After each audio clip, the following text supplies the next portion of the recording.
यार जो लोग मेरे वीडियोस पहले से देखते आ रहे हैं उन्हें शायद पता होगा कि आज तक मैंने जितने भी ट्रैक्स किए हैं वो सब महाराष्ट्र के वन डे ट्रैक्स थे, सुबह चढ़ाई और शाम तक वापस। लेकिन इस बार कहानी थोड़ी सी अलग होने वाली थी, क्योंकि इस बार मैं जा रहा हूँ अपनी लिमिट्स को थोड़ा सा पुश करने हिमालयाज की तरफ। तैयारी तो मैंने पूरी कर ली थी, नया रक्सैक, -डिग्री टेम्परेचर के लिए जैकेट, नए ट्रैकिंग शूज। लेकिन एक सवाल मेरे मन में अब भी चल रहा था कि क्या मैं फिजिकली रेडी हूँ पहाड़ों के चैलेंजेस झेलने के लिए। और इसी सवाल का जवाब जानने के लिए मैं निकलता हूँ मुंबई से करीब 36 घंटे का सफर तय करने।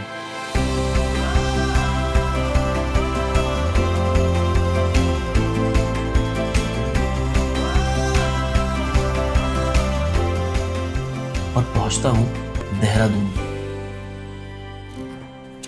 सो गुड मॉर्निंग मित्रों फ्रॉम देहरादून। कल शाम को यहाँ पहुंच गया था मैं। इस हॉस्टल में चेक इन कर लिया था, हॉस्टल्स में।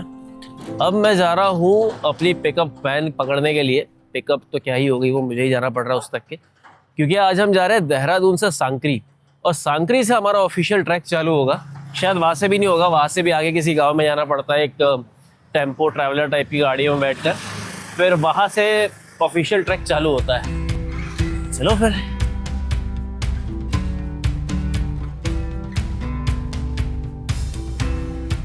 तो कुछ ही देर में शुरू होता है हमारा सफर सांकरी की तरफ। गणपति बाप्पा मोरया!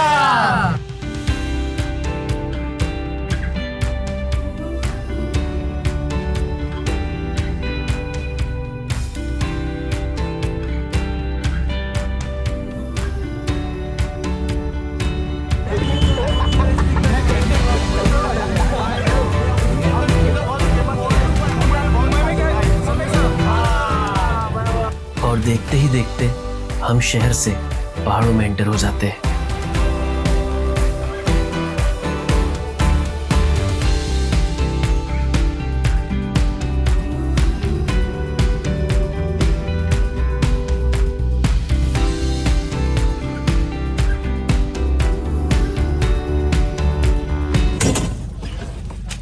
जब हम फाइनली सांकरी पहुंचे तो पूरी तरह अंधेरा हो चुका था।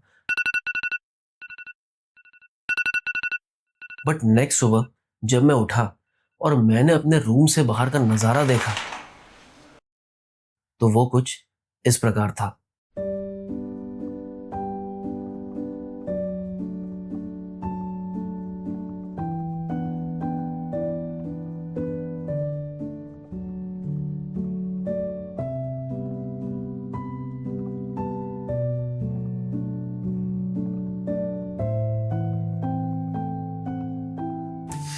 गुड मॉर्निंग मित्रोज, all the way from Sankari. ये एक छोटी सी जगह है देहरादून से आगे। कल हम सुबह निकले थे देहरादून से यहाँ आने के लिए। भाई पहाड़ी पहाड़, मतलब छोटी सी ये जगह है और चारों तरफ से पहाड़ों से घिरी हुई है। और जहाँ तक नज़र जा रही है ना, जहाँ तक नज़र जा रही है सिर्फ और सिर्फ बर्फीले पहाड़ है। और यहाँ से मेरा ट्रैक स्टार्ट होना है, तो जहाँ पहुँचूंगा मैं ट्रैक करके वो जगह पता नहीं कैसी होगी।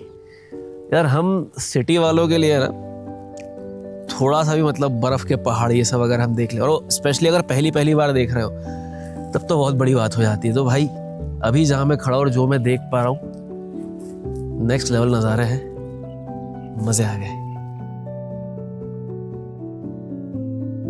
अब सांकरी वो आखिरी गांव था जहाँ पर किसी भी टाइप का नेटवर्क अवेलेबल होता है। यहाँ से आगे जाने के बाद किसी भी तरीके की नेटवर्क कनेक्टिविटी बिल्कुल ज़ीरो हो जाती है। तो basically you are on your own. अब आज मुझे निकलना था सांकरी से ओसला के लिए, और मेरे हिसाब से ओसला जाने के लिए भी वैसी ही टेम्पो ट्रैवलर आनी चाहिए थी जिससे कल हम देहरादून से सांकरी पहुंचे थे। बट जब मुझे पिकअप करने गाड़ी आती है तो उसे देखकर तो मुझे मजे ही आ जाते हैं। तो भाई बड़े अनएक्सपेक्टेड तरीके से हमारी संकरी से ओसला की जर्नी होने वाली है। ये है गाड़ी जिसमें जाएगा मेरा बैग, और मैं जाऊंगा गाड़ी के ऊपर।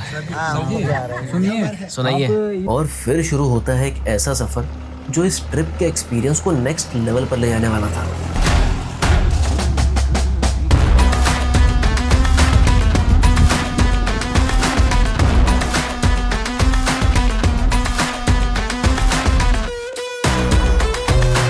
और इसी सफर में मुझे मिलते हैं लखनऊ से बिना किसी ट्रैक कंपनी के थ्रू आए ये दो बंदे, प्रणित और विशाल। अब सांकरी से ओसला का मेरा ये सफर होता तो बहुत ज्यादा एपिक है, बट आज हम ओसला तक पहुंच नहीं पाते। तो मित्रों एक बुरी खबर है और लेटेस्ट अपडेट भी है। जैसे आज हमें पहुंचा संकरी से ओसला, तो जिसके लिए हम एक पॉइंट तक तो आ गए, जैसे यहाँ तक आया हो गाड़ी से। अब यहाँ से आगे जाने के लिए ये लकड़ी का ब्रिज क्रॉस करके सामने जाना पड़ता है और वहाँ पर दूसरी गाड़ी आती है पिकअप के लिए, जो हमें ओसला लेकर जाती है। परंतु उस गाड़ी ने आने से इनकार कर दिया किसी कारणवश, क्योंकि शाम भी हो गई है और बारिश भी हो रही है। तो इस समय पर चल के जाना चाहिए, नहीं जाना चाहिए, ओसला रुक जाना चाहिए या कल जाना चाहिए, क्योंकि कल तो आई गेस गाड़ी आ जाएगी।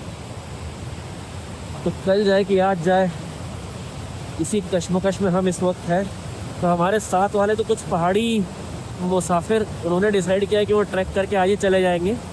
पर जो रास्ता मैं देख पा रहा हूँ और दूर दूर तक मुझे ओसला दिखाई नहीं दे रहा है, तो मुझे कहीं ना कहीं डर लग रहा है भाई। इन लोगों के हिसाब से पास में ही है, बहुत जल्दी पहुँच जाएंगे, पर मेरे पास 13-13.5 किलो का बैग भी अच्छा खासा।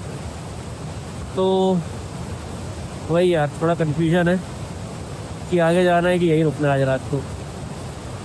चलो बताते हैं। पहाड़ों में कुछ भी प्रेडिक्टेबल नहीं होता। यहाँ कितनी भी तैयारी से क्यों ना आ जाओ, पर यहाँ कभी भी कुछ भी हो सकता है।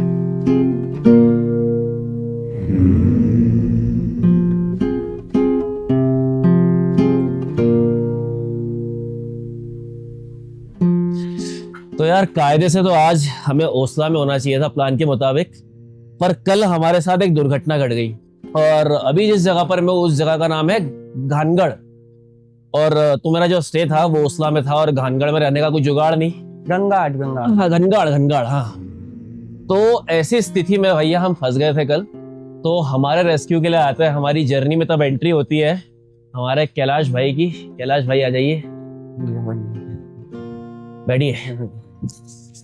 तो आउट ऑफ नोवेयर भाई, टोटल स्ट्रेंजर कैलाश भाई हमारे पास आते हैं और हमसे कहते हैं कि यार आप हमारे साथ चलो। तो हम कल रात को कैलाश भाई के घर आए और यहाँ पे ना सिर्फ रुके रात को, इन्होंने बहुत डिलीशियस मटन बना के हमको खिलाया। तो यार ऐसा होता है, मतलब कि जब ट्रैवल करने निकलो तो ऐसे ऐसे एक्सपीरियंस हो जाते हैं ट्रैवल के अपार्ट, जो आपको हमेशा जब हमारा लोकल त्योहार होते हैं तब लगाते हैं मटन। जब आता है तो उस समय बकरे काटते हैं। हाँ, तब हम जो आते हैं हमारे कोई भाई बंदे दोस्त यारी, तो हम लगा देते हैं, इसलिए अच्छी मिलती। क्या बात है यार, बहुत बढ़िया। जाएंगे अब, शायद आज के बाद हम कभी नहीं मिलेंगे, मतलब मैं चले जाऊंगा मुंबई, यहीं रहेंगे। बट मुझे हमेशा याद रहेगा कि जब मैं ऐसी स्थिति में फंसा था पहाड़ों में, तब एक रैंडम स्ट्रेंजर ने मेरी हेल्प करी थी। धन्यवाद कैलाश भाई, बहुत बहुत। हाँ, ये तो बताना भूल ही गया। ये कैलाश भाई की मम्मी ने हमको यहाँ का जो ट्रेडिशनल ड्रेस होता है, लोकल वो क्या इसको कहते क्या है? ये हम फर्जी बोलते हैं अपने गढ़वाली भाषा में। गढ़वाली भाषा में कोट बोलते हैं। ये बकरे का निकलती है, ये बाल है उसका बनाते। अच्छा, बुनाई करते तो बनाते, और इसमें बहुत मेहनत है। बढ़िया यार, बहुत बहुत धन्यवाद। यार मैंने कहीं एक कोट पढ़ा था कि if you want to hate this world watch the news, but if you want to love this world travel it. और कुछ ऐसा ही मुझे यहाँ कैलाश भाई की फैमिली के साथ एक्सपीरियंस करने मिला।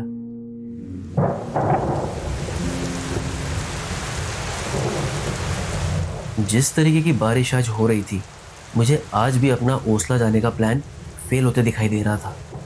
यार हमारे साथ चोट पर चोट होती ही चले जा रही है। कल ओसला नहीं जा पाए तो रात को यहाँ घनगढ़ में रुकना पड़ा। अब कल बात हुई थी कि आज 10 बजे यहाँ से गाड़ी चलती है, 10 साढ़े 10 बजे चलती रहती है, मतलब कि बड़ी फ्रीक्वेंट गाड़ियाँ चलती रहती है यहाँ से ओसला के लिए। तो बस नीचे हो तो और ईजीली जा सकते हो। बट अब पता चला है कि वो भी नहीं चल रही है, कि वो शाम को, मतलब वो गाड़ी शाम को चलेगी। और मौसम के हाल हो रहे थे जिस प्रकार से कि अगर अब पैदल जाने का सोचूं तो वो भी नहीं हो सकता। पहाड़ी एरिया, ऊपर से बारिश, पता नहीं क्या करने वाला हूँ। बट थोड़ी देर बाद बारिश रुकती है और मैं कैलाश भाई की फैमिली को बाय बाय कहकर जाता हूँ वापस नीचे, इस उम्मीद में कि शायद कोई न कोई गाड़ी वाला तो मुझे मिल ही जाएगा। और काफी देर वेट करने के बाद फाइनली एक गाड़ी हमें ओसला तक ले जाने के लिए रेडी हो जाती है। और तभी शुरू होता है मेरी लाइफ का सबसे पहला स्नोफॉल।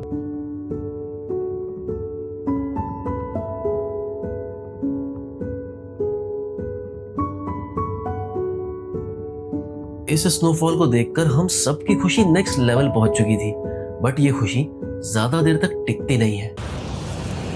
भाई साहब, adventure of a life time हो रहा है।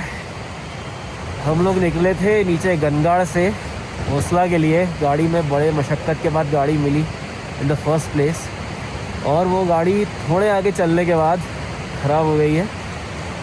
और मैं अपनी लाइफ का पहला स्नोफॉल इस तरीके से एक्सपीरियंस कर रहा हूँ। भारी भारी स्नोफॉल हो रहा है, मेरी लाइफ का पहला स्नोफॉल है ये। देखने में बहुत सुंदर लग रहा है, पर अभी करीब 4 किलोमीटर चढ़ के जाना है, तो पता नहीं क्या करने वाले हम लोग। तमाम कोशिशों के बाद भी जब गाड़ी स्टार्ट नहीं हो पाती है तो हमारे पास ओसला तक ट्रैक करके जाने के अलावा और कोई ऑप्शन नहीं बचता। और इसी हैवी स्नोफॉल में मैं और हमारे लखनऊ वाले 2 बंधु निकलते हैं ओसला की तरफ।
इतना एडवेंचर तो सोचकर भी नहीं आए थे घर से कि रास्ते में गाड़ी ख़राब हो गई। जिस गांव से ट्रैक चालू होना है वहाँ तक भी ट्रैक करके ही जाना पड़ रहा है, और साथ में स्नोफॉल। समझ नहीं आ रहा कंप्लेन करूँ या नहीं, क्योंकि मज़ा तो आ रहा है मुझे। कभी सोचा नहीं था भाई कि पहला स्नोफॉल ऐसे एक्सपीरियंस करूँगा। हमने तो बड़ा रोमांटिसाइज कर लिया था। हौसला 3 किलोमीटर, थोड़ी सी उम्मीद जागी है इसको देखकर। चलिए, अपने वाइल्डलेस्ट ड्रीम में भी नहीं सोचा था भाई मैंने कि ऐसा कुछ देखने मिलेगा। भाई करीबन 4, साढ़े 4, 5 किलोमीटर का ट्रैक हम करके आए हैं, और जब से हमने ट्रैक स्टार्ट किया है तब से स्नोफॉल 1 सेकंड के लिए बंद नहीं हुआ। ऐसे ऐसे पैचेस देखे मैंने कि जहाँ कोई चला ही नहीं, मतलब पूरी अनडिस्टर्ब सी स्नो थी। अभी पीछे एक गांव निकला, पवाड़ी गांव या पावड़ी गांव नाम है उसका। उसको देखकर मुझे लगा कि ओसला आ गया, पर नहीं, ओसला भी थोड़ा सा और आगे है। मैंने ट्रैवल कंपनी के साथ ये सोचकर मतलब ये ट्रिप बुक किया था कि फ़र्स्ट टाइम है, स्नो में ट्रैक करने का कोई एक्सपीरियंस नहीं है, ग्रुप के साथ जाएंगे तो सही रहेगा। परंतु नियति को कुछ और ही मंजूर था। चलो यार, और ओसला ऑलमोस्ट पहुंच ही गए। वहाँ पहुंच के बताता हूँ अपडेट। अभी तक किसी से संपर्क नहीं हो पाया मेरा, ना जिससे मैंने अपना ट्रैक बुक किया था उसके साथ, ना घर पे किसी से, क्योंकि ज़ीरो नेटवर्क है। और स्नोफॉल के बाद जो BSNL का नेटवर्क यहाँ आता है शायद वो भी नहीं आ रहा होगा। देखते हैं ओसला पहुँचने के बाद क्या मिलता है हमें वहाँ पर।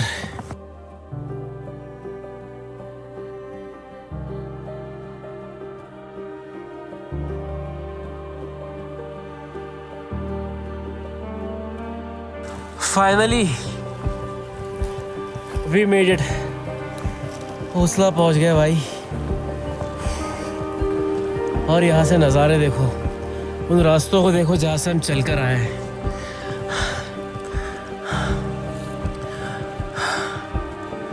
Oh my God.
अब उस दिन इतनी हैवी स्नोफॉल हुई कि पूरा गांव स्नो से ढक गया और हर की दून में 3 से 4 फीट स्नोफॉल हो रखी थी।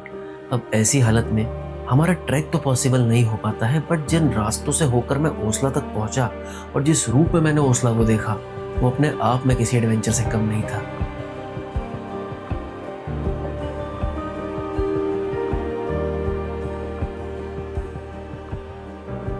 यहाँ से वापस जाते टाइम हरकी-दून वैली तक ना पहुंचने का दुख तो जरूर था, तो उस सफर को कंप्लीट करने के लिए मैं कभी न कभी वापस जरूर लौटूंगा।